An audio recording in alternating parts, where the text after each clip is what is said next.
জামাত ইসলামের কঠিন চাপে এবং সজাগ দৃষ্টিতে এবং অখণ্ডনীয় যুক্তির ফলে নির্বাচন কমিশন বিএনপির প্রতি পক্ষপাত থেকে ফিরে আসতে বাধ্য হবে। দর্শক, জামাত যা ঘটাচ্ছে আমি ইমপ্রেসড। জামাত আসলে এক কথা এটাই বলবো যে ক্ষমতায় আসার আগে যে যোগ্যতা দেখানো দরকার জামাত সেটা দেখাচ্ছে। স্মার্ট। দর্শক, নির্বাচন কমিশনের সাথে জামাতের আরো অনেক দলের সংলাপ হচ্ছে, সংলাপের আগেও হয়েছে, কিন্তু জামাত সংলাপে যে প্রশ্ন উত্থাপন করছে, যেভাবে যুক্তি উপস্থাপন করেছে, এটা অখণ্ডনীয়। এটা খণ্ডন করার কোনো শক্তি নেই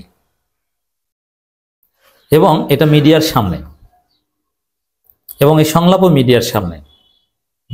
এক কথা যদি বলি, জামাত যেভাবে সব ফাঁক বন্ধ করে দিচ্ছে এবং ছাই মেখে ধরছে, হাতে ছাই মেখে ধরছে, বাইং মাছ বের হয়ে যেতে পারবে না। বিএনপির প্রতি পক্ষপাত সম্ভব নয়। খবর, ইসির আচরণবিধি নিয়ে 3 প্রশ্ন তুললেন আইনজীবী শিশির মনির, জামাত ইসলামীর নেতা প্লাস জামাত ইসলামের প্রতিনিধি দলের সদস্য। এখন জামাতের এই প্রতিনিধি যেসব প্রশ্ন তুলছেন, এটা খণ্ডন করার মতো শক্তি নির্বাচন কমিশনের নাই। এই জন্যই 5 আগস্টের পর বিভিন্ন জায়গায় আপনারা দেখছেন যে জামাতের বিজয়। জামাত যে যুক্তিগুলো দিয়েছে, শিশির এই যে ঐক্যমত কমিশনের সাথে জামাতের পুরো ইন্টারেকশনের একদম from the beginning to conclusion, পুরো ইন্টারেকশনের মূল নায়ক কিন্তু শিশির মনির। ঐক্যমত কমিশনে কি যুক্তি দিবে এটা পুরোটাই ঠিক করে দিয়েছে জামাতের শিশির মনির, জামাতের যুক্তি। এবং ঐক্যমত জুলাই সনদে জামাতের সিগনেচার করা, এটার পক্ষে বিপক্ষে অনেক যুক্তি ছিল, জামাতের মধ্যে ডিভিশন ছিল, আমাদের ভিন্ন মত ছিল, কিন্তু শিশির মনিরের যুক্তি জামাত মেনে নিয়ে জামাত সাইন করেছে। পরবর্তীতে এই যে যমুনার সামনে জামাত আন্দোলন করবে ঘোষণা দিয়েছিল, কিন্তু করে নাই। সরকার বা ডক্টর ইউনূস জাতির উদ্দেশ্যে ভাষণে যা বলেছে, যে সিদ্ধান্ত দিয়েছে ঐক্যমত কমিশন, গণভোট, নোট অফ ডিসেন্ট প্রশ্নে, জামাত নানান দিক থেকে ক্যালকুলেট করে কার্যত সেটা মেনে নিয়েছে। এটাও শিশির মনিরের ফলে।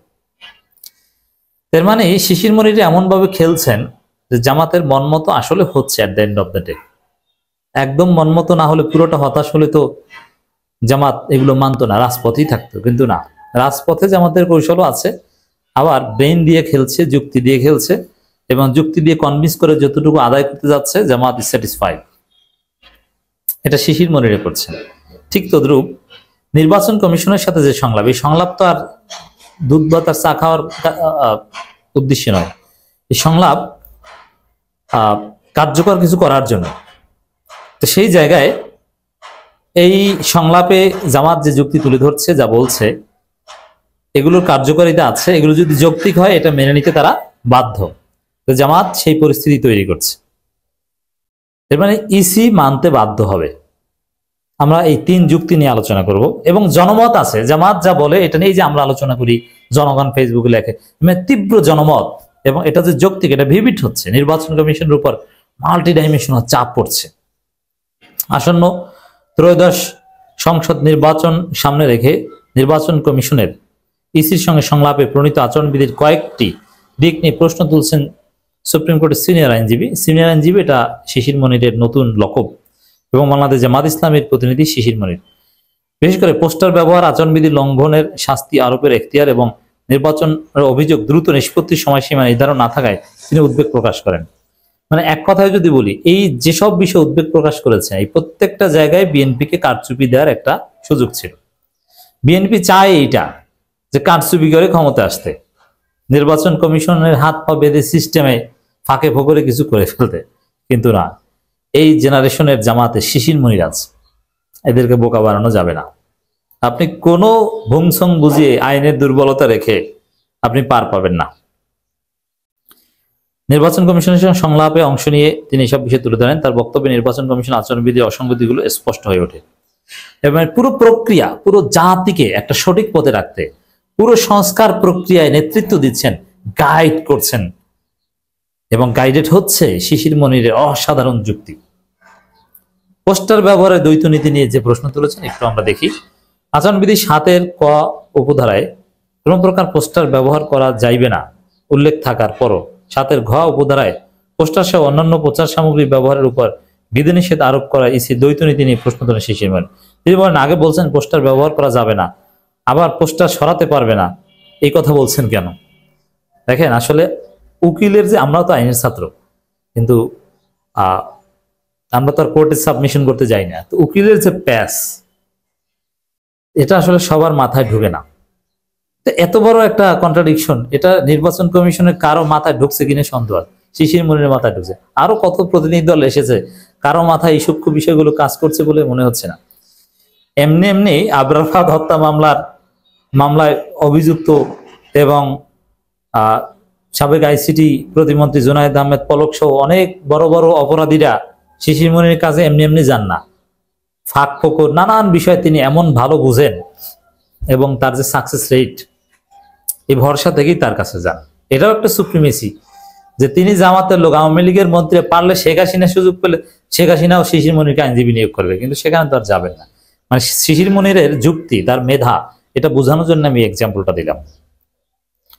এরপরে নির্বাচন ইশতেহার পাঠ বাধ্যতামূলক করা দাবি। প্রতীক বরাদ্দের পর পারস্পরিক সম্প্রীতি বজায় রেখে নির্বাচনী প্রচারণার উদ্দেশ্যে রিটার্নিং অফিসার বা সহকারী রিটার্নিং অফিসার কর্তৃক একই মঞ্চে সব প্রার্থীর উপস্থিতিতে ইশতেহার পাঠ ও আচরণবিধি প্রতিপালনের ঘোষণা প্রদানের ব্যবস্থা করতে পারবেন, এই বিধানকে ঐচ্ছিক না রেখে বাধ্যতামূলক করার দাবি জানায় শিশির মনির। এবং শিশির মনিরদের নানান যুক্তিতে একটা অসাধারণ পরিস্থিতি, একটা ইনক্লুসিভ, একটা পিসফুল কোএক্সিস্টেন্সের বাংলাদেশ হতে যাচ্ছে, হবে, এটা মেনে নিতে বাধ্য। তিনি বলেন, আমার মনে হয় আপনাদের এখানে ইনডিসিশনে আমার আন্ডারস্ট্যান্ডিং অফ মিনিং হচ্ছে ইলেকশন কমিশন ইন ডিসিশন। আপনারা একদিকে বলতেছেন করতে পারবেন, আবার বিবেচনা সব ক্ষেত্রেই প্রযোজ্য করা উচিত। এই আলোচনা নতুন প্রজন্মের কাছে একটি উদ্ভাবনী আইডিয়া দেবে, এর মানে ইনোভেটিভ আইডিয়া দিচ্ছেন শিশির মনির। অভিযোগ নিষ্পত্তিতে সময়সীমা আবশ্যক। নির্বাচন পূর্ব অনিয়ম সংক্রান্ত অভিযোগের আচরণবিধি 26 দ্রুত নিষ্পত্তির জন্য সময়সীমা নির্ধারণের উপর গুরুত্ব আরোপ করেন আইনজীবী।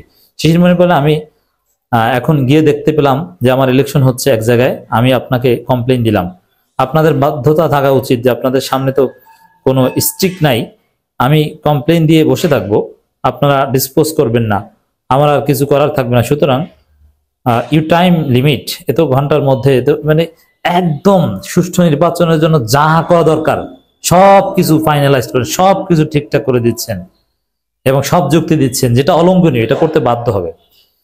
শাস্তি আরোপের এখতিয়ার নিয়ে ধোঁয়াশা। আচরণবিধি লঙ্ঘনের জন্য 6 মাসের কারাদণ্ড বা 1 লাখ টাকা অর্থদণ্ড বা উভয় দণ্ডের বিধান থাকলেও কে এই শাস্তি আরোপ করবেন, who will impose the punishment, সে বিষয়ে আচরণবিধিতে স্পষ্ট করে নির্দেশনা না থাকায় শিশির মনির ক্ষোভ প্রকাশ করেন। এবার আইনের ফাঁক ফোকর, ধান্দাবাজি করার সুযোগ কিচ্ছু থাকবে না।